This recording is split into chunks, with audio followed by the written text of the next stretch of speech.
So I am a paramedic since 2004. I work for pretty much every Schuylkill County ALS service in the county. Been an EMT since 1997. Past mayor of a local municipality, and also worked in a funeral home in my local hometown. So I have some background with dealing with body removals and assisting with deceased victims and families. I'm also a previous fire police captain, local firefighter, volunteer, and also working with emergency services. I volunteer in my hometown community. Yep, in the recent experience, I've seen quite a few new deputies. I've still seen some that have carried out through all of the different administrations. I've seen a lot more of unprofessionalism in their attire showing up, their rapport with the family.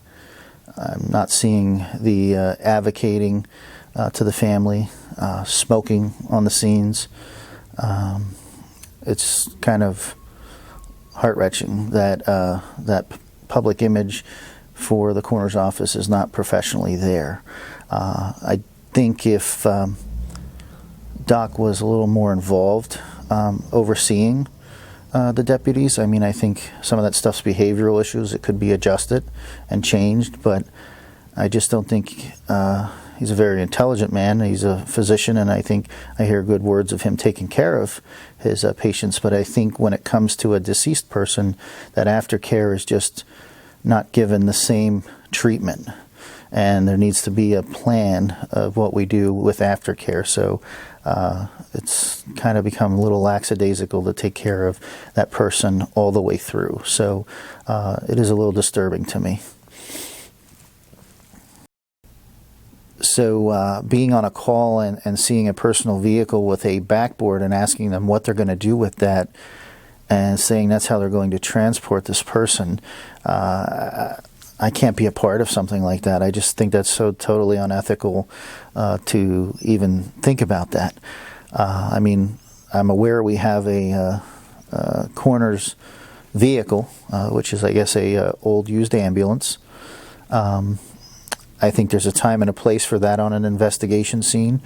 But there's also a time where I think we need some sort of a low profile, that if we are doing an investigation in a community full of people, I think we need something low profile, not a big used ambulance with a big sign on it. I mean, so I think we need to look at all of the calls that you experience. I mean, we deal with homicides, overdoses, and each and every person deserves to be treated with dignity and respect. And so I don't think that is totally thought through, and there is a lack of administration in this current office, and that's a big reason of why I'm kind of reaching out to have the voters just understand what's going on here, and that they need to be brought to this experience. And not many people will care about it until they've had a loved one or a deceased one and hasn't been treated fairly or with respect or even given compassion and caring. So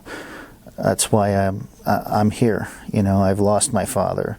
I've seen a little kid being transported unsafely. So it's important to get the people aware of what's going on. My interactions with Dr. Moreland, as a past mayor, I've spoke with quite a few deputy coroners into having him reach out to me. It took quite a few deputy coroners. Was not a lack of their response to him. It was his response to me.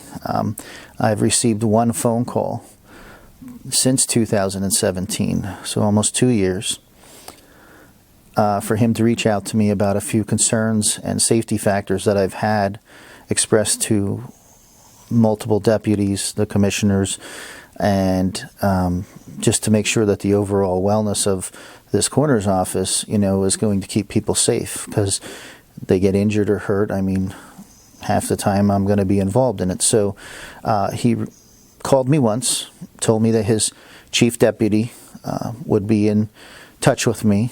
He said he would reach out to me. He would sit down with me and have a meeting, and he'd be involved, and we could discuss the concerns that I felt were of safety issues and stuff in the coroner's office.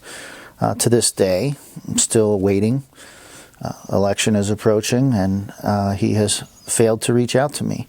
So I think his, empty promises are not something that the people should be at all wanting to support. I don't understand how a man that wants to be honest, caring, obviously he cares for multiple patients. I've heard great things about his being a cancer doctor, but here we are taking care of deceased people, and he's failing to respond to those families and failing to respond to an elected official asking to reach out and give some answers. So don't promise something if you're not going to follow through.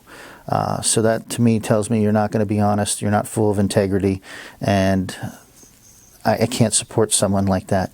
At this point, some of these problems have escalated to being like an atomic bomb, so I feel the best thing is, you either need to reach out and take care of these empty promises you promise people, or pause and watch and use your words wisely.